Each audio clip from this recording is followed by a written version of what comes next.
Hello my dear students, welcome to the Diksha की classes. और जहां पर आज डायरेक्टली हम शुरुआत करने जा रहे हैं chapter number 3 from unit 1, the axe, which is a story and which is written by R K Narayan. R K Narayan ji is author of this story the axe, जहां पर एक्स मीन्स कुल्हाड़ी। Okay, so before starting this story means summary of this story, I want to introduce you R K Narayan. इनका थोड़ा सा हम देखेंगे introduction. Are K Narayan जी का full name जो है वो है रसीपुरम कृष्ण स्वामी अय्यर नारायण स्वामी। याद रखिएगा क्या नाम है इनका, फुल नेम जो है यानी कि पूरा नाम है रसीपुरम कृष्ण स्वामी अय्यर नारायण स्वामी। और इनका जो जन्म है वो हुआ था 10 अक्टूबर 1906 को, और इनकी जो मृत्यु है वो हुई थी 13 मई 2001 में। ओके, अब रसीपुरम जी को कॉमनली जो है जाना जाता है आर के नारायण के नाम से ही। और दूसरी चीज़, he was an Indian writer. और एक और चीज़ इनके बारे में बता दूं कि ये जो है इंडियन लिटरेचर में सबसे ज़्यादा जाने जाते हैं। इनका एक फिक्शनल वर्क था, है ना, फिक्शनल साउथ इंडियन टाउन जो था मालगुड़ी, उसके लिए इनको जाना जाता है। मतलब ये वर्क की वजह से ही इंडियन लिटरेचर में या इंग्लिश लिटरेचर में कहीं भी आप इनका नाम अगर सुन रहे हैं तो इस वजह से ही जाने जाते हैं ये, ठीक है, मालगुड़ी की वजह से। ये पूरा एक फिक्शनल टाउन है, साउथ इंडियन टाउन, जहाँ पर सारे जो कैरेक्टर्स हैं बहुत ही फनी कैरेक्टर्स हैं और आपको लगेगा आपके बीच से ही कहीं से हैं। ओके, और दूसरी चीज़, आर के नारायण जी और इनके दो फ्रेंड्स और हैं, मुल्कराज आनंद और राजा राव। इन तीनों का एक ट्रायो है जो कि बहुत फेमस है इंडियन लिटरेचर में। या तो आप ये भी कह सकते हैं कि जो इंडियन लिटरेचर है वो इन तीनों के ट्रायो की वजह से ही जाना जाता है, क्योंकि इन लोगों ने बहुत अच्छा मतलब जो वर्क है इंडियन लिटरेचर पर किया हुआ है। स्टोरीज ऐसी ऐसी दी हुई हैं कि जिसमें हमारे इंडियननेस आपको दिखाई देती है, राइट। अब हम बात करते हैं आर के नारायण के मेंटोर पर। तो जो इनके मेंटोर थे, he was not only his mentor but also his friend. मतलब वो उनके मेंटोर मतलब गुरु ही नहीं बल्कि उनके फ्रेंड भी थे, दोस्त भी थे। और उन्होंने जो है आर के नारायण और उनके जो दो फ्रेंड्स थे मुल्कराज आनंद और राजा राव, यानी कि इस ट्रायो को उन्होंने बहुत हेल्प किया है उनकी बुक्स को पब्लिश करने में। स्टार्टिंग की जो उनकी 4 बुक्स थी ना, उनको पब्लिश करने में इन्होंने बहुत हेल्प किया है। कौन कौन सी बुक्स थी? जो the bachelor of arts, the English teacher और स्वामी एंड फ्रेंड्स। अब हम बात करेंगे the fictional town of Malgudi की। The fictional town of Malgudi was first introduced in Swami and friends. कब? 1935 को। मतलब जो फिक्शनल टाउन मालगुड़ी जो है इसको कब? 1935 में, है ना, स्वामी एंड फ्रेंड्स बुक में इंट्रोड्यूस किया गया था। और फाइनेंशियल एक्सपर्ट्स के द्वारा इसको one of the most original work of 1951 यानी कि 1951 के सारे वर्क्स में से इस वर्क को क्या बोला गया था? मोस्ट ओरिजिनल वर्क के नाम से अप्रिशिएट किया गया था फाइनेंशियल एक्सपर्ट्स के द्वारा।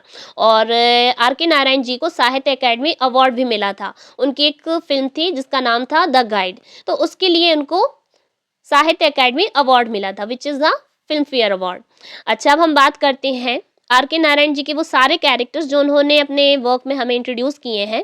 तो मैं आपको बता दूं कि उन्होंने हर एक कैरेक्टर को बहुत ही ओरिजिनल वे में हमें इंट्रोड्यूस किया है। उनका लाइफस्टाइल और जो उनका सोशल स्टेटस है, आपको ऐसा लगेगा आपके बीच से कहीं से कैरेक्टर निकल के वहाँ आप उनको पढ़ रहे हैं या देख रहे हैं, है ना, वहाँ पर वर्क कर रहा है। और दूसरी चीज़, इनको कंपेयर किया जाता है विलियम फॉकनर के साथ में, क्योंकि जो विलियम फॉकनर है और आर के नारायण जी दोनों को ही इनके एक फिक्शनल टाउन के नाम से जाना जाता है। जैसे आर के नारायण है तो उनका फिक्शनल टाउन है मालगुड़ी, तो वैसे ही विलियम फॉकनर का भी कोई फिक्शनल टाउन है जिसके लिए उनको जाना जाता है। तो इसीलिए इन दोनों को आपस में कंपेयर किया जाता है।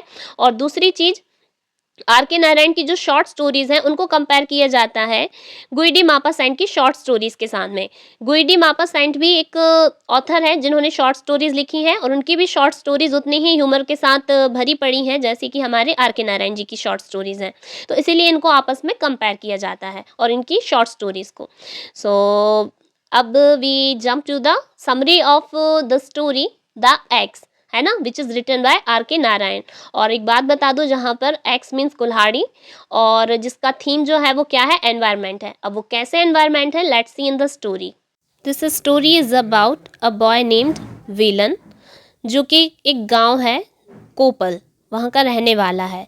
एक दिन वहाँ एक एस्ट्रोलॉजर आता है जो प्रिडिक्ट करता है कि ये 3 मंजिला मकान का मालिक होगा या वहाँ रहेगा। The x is a short story novel which is written by R.K. Narayan, who is very famous Indian author. Okay, अब दूसरी चीज़, ये जो नोवेल है ये 1996 में पब्लिश हुआ था और ये स्टोरी जो है अ बॉय नेम्ड विलन, उसके अराउंड मतलब उसके इर्द गिर्द चलती रहती है। मतलब पूरा जो आपको मिलेगा स्टोरी वो किसके बारे में है, विलन के बारे में है। Villain is a boy, young boy, छोटा सा, जो कि कहाँ का रहने वाला है, कोपल गांव का रहने वाला है। एक दिन इस गांव में एक एस्ट्रोलॉजर आता है जो प्रिडिक्शन करता है कि विलन जो है आगे चल के 3 मंजिला यानी कि 3 फ्लोर के हाउस में रहेगा और एक बिग गार्डन उसके आसपास होगा। तो जो विलन है, सबसे पहले आपको एक बात बता दूं कि एक बहुत पुअर फैमिली से बिलोंग करता है, जिसके फादर और उसकी पूरी फैमिली जो है वो दूसरों के यहाँ पर काम करने जाते हैं, क्योंकि उसके फादर ने बहुत ज़्यादा कर्ज ले रखा है। तो गरीब होने के कारण, उसकी फैमिली के गरीब होने के कारण लोग उसका मजाक बनाने लगते हैं। पर विलेजर्स अगर उसको 30 से 40 साल बाद अगर देखें तो ये जो प्रिडिक्शन है ये सच होती है एस्ट्रोलॉजर की। लेकिन अभी जो है सारे विलेजर्स जो हैं, लोग हैं गांव के, वो उसका मजाक बनाते क्योंकि वो गरीब है, एक गरीब फैमिली से बिलोंग करता है। फाइनली स्टोरी जो है अब वो यहाँ से स्टार्ट होती है, जब एक दिन क्या होता है कि विलन अपने फादर के लिए लंच जो है टाइम पर नहीं ले जा पाता है और लेट पहुंचता है उसके वर्क की प्लेस पर, उसके फादर की वर्क की प्लेस पर। तो उसका फादर जो है उसको सभी लोगों के सामने स्लैप कर देता है, चांटा मार देता है, जिसकी वजह से ये इंसल्ट फील करता है विलन और इस गांव को छोड़ के, कोपल गांव को छोड़ के वो मालगुड़ी गांव पहुंच जाता है, जहाँ उसकी हालत जो है काफ़ी ख़राब हो चुकी होती है। खाने के लिए कुछ नहीं होता तो बहुत दिनों तक तो वो भूखे पेट ही सो जाता है, भीख मांगने लगता है पैसों के लिए और बहुत ही ख़राब हालत हो जाती है। फिर इसी तरह ये एक गार्डन में पहुंच जाता है जहाँ पर ये सोया होता है। उस गार्डन की हालत बहुत ख़राब होती है, घास फूस उगी होती है जिसके बीच में ये सो रहा होता है, जहाँ बहुत सारे एनिमल्स के आने का डर भी होता है।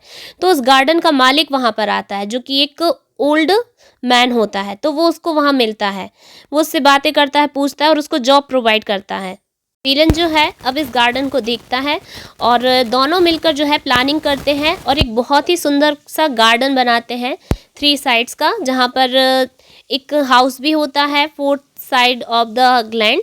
और विलन जो है अब इस फील्ड, क्योंकि जो ओल्ड मैन है अब वो बूढ़ा हो चुका है, तो अब जो गार्डन है वो पूरे तरीके से विलन के हाथ में होता है, वो उसका मतलब गार्डनर कहलाता है, चीफ गार्डनर।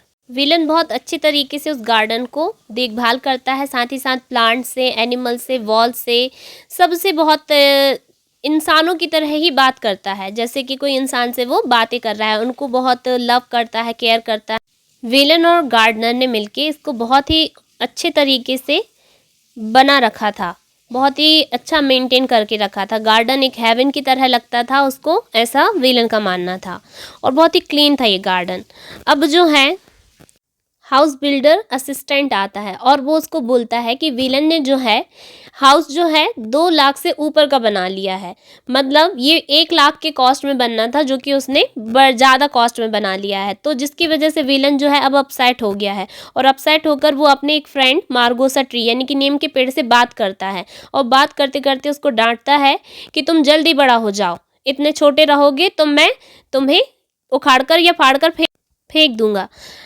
विलन अक्सर करके इस मार्गोसा ट्री से बात किया करता था और बाकी भी प्लांट से, लेकिन ये उसका फ्रेंड था और वो चाहता था कि ये जल्दी से जल्दी उस बिल्डिंग से बड़ा हो जाए। विलन उस ट्री की बिल्कुल एक माँ की तरह केयर करता था, इसलिए वो उसको बहुत जल्दी ग्रोथ करता देखना चाहता था और 4-5 साल ये ट्री बड़ी भी हो जाती है उस हाउस की तरह। उस हाउस के मालिक के जो ग्रैंड चिल्ड्रन थे उनको उस ट्री के नीचे खेलने की आदत थी। विलन के लिए वो मार्गोसा ट्री ही उसकी फ्रेंड थी, उसका फैमिली थी। और अब जो विलन है वो 30 to 35 ईयर्स का हो चुका है, उसके पास कुछ भी नहीं है। उस गार्डन और हाउस का मालिक अब बूढ़ा हो चुका है, बहुत ही बूढ़ा, और जब विलन ने अपना घर छोड़ा था तब वो 18 साल का था और मैरिड था। और अब जो है इसके बच्चे भी हैं उसी मैरिज से, तो वो अपने बच्चों से अक्सर करके मिलने जाता था और अब उनकी शादी भी हो चुकी है। विलन अक्सर अपनी फैमिली से मिलने जाया करता था, लेकिन अब मालिक की तबीयत खराब होने के कारण वो वापस आ गया है, क्योंकि अब जो मालिक है वो अपनी अंतिम सांसें गिन रहा है। और एक दिन अचानक रात को खबर आती है कि उस मकान का मालिक यानी कि गार्डन के मालिक अब नहीं रहे। तो विलन को बहुत चिंता हो जाती है क्योंकि उसके जो बच्चे हैं मालिक के, वो उस घर की और गार्डन की उनकी तरह केयर नहीं करते थे। तो विलन यहाँ घबरा जाता है और एक दिन उस घर में रहने के लिए कुछ किराएदार आ जाते हैं जो कि उस घर की उसकी तरह केयर नहीं करते जैसे विलन करता था और उसके मालिक किया करते थे। साथ ही साथ जो बच्चे थे किराएदार के, वो फूलों को, गार्डन के जो फूल हैं, प्लांट्स हैं, उनको कचर कर खेला करते थे, उनके ऊपर चढ़कर खेला करते थे, मीन्स उन प्लांट्स को तोड़ दिया करते थे। विलन एक सर्वेंट है, इसका उसे एहसास दिलाया करते थे। तो विलन उनको कुछ नहीं बोलता था, हमेशा फ्रस्ट्रेटेड होता था और कुछ दिनों बाद ऐसा होता है कि ये भी इस घर को छोड़कर चले जाते हैं किराएदार, और ये घर जो है भूतिया बंगले की तरह खाली पड़ा होता है कई सालों तक। और अब विलन जो है इस घर के हॉल में शिफ्ट हो जाता है, रहने लगता है, लेकिन इसका मतलब ये नहीं कि वो उस घर का मालिक हो गया है, अभी भी वो गार्डनर ही है। और एक दिन मेन गेट पर उस घर के मकान मालिक के बेटे आते हैं जो कि घर को कहते हैं काफ़ी ओल्ड हो चुका है, पुराना हो चुका है, अब इसको तोड़कर हम यहाँ पर कुछ न्यू स्टार्ट करेंगे। साथ ही साथ वो विलन को उस घर को छोड़ने के लिए भी बोलते हैं क्योंकि सारी चीज़ें बहुत ओल्ड हो चुकी हैं, तो वो नहीं चाहते कि ओल्ड गार्डनर हो, ओल्ड गार्डन हो या ओल्ड हाउस हो। और एक दिन ऐसा होता है कि जब विलन अपनी झोपड़ी हट में सो रहा होता है तो उसको कट कट की आवाज़ आती है। विलन देखता है 4 आदमी मिलकर उसकी जो मार्गोसा ट्री है जिससे वो बात किया करता था उसको कट कर रहे हैं। तो वो उनसे रिक्वेस्ट करता है कि आप इस पेड़ को मेरे सामने मत कट करिए, जब मैं यहाँ से बहुत दूर चला जाऊँ, इतना दूर कि मुझे आपके पेड़ को कट करने की आवाज़ भी ना आए, इतने दूर चले जाऊँ, तब आप इस ट्री को कट कर देना। और वो इस बात को मान लेते हैं क्योंकि विलन ने इस ट्री को माँ की तरह पाला था, बड़ा किया था, इसीलिए उसे बहुत दुख था। तो ये जो नोवेल है यहीं पर एंड हो जाता है, जहाँ पर विलन उन 4 आदमियों को मना करता है कि वो ट्री को ना काटें, और वो 4 आदमी हाथ में कुल्हाड़ी लिए वेट करते हैं कब विलन यहाँ से जाएगा और ये ट्री कट होगी, और यहीं पर नोवेल जो है एंड हो जाता है। तो यहाँ पर जो कुल्हाड़ी है वह सिंबल है एनवायरनमेंट का। सो आई थिंक आप लोगों को स्टोरी और उसकी थीम क्लियर हो गई होगी। सो मिलते हैं इन द नेक्स्ट क्लास, तब तक के लिए बने रहिए विद दीक्षा की क्लासेस और देखते रहिए मेरी वीडियोस।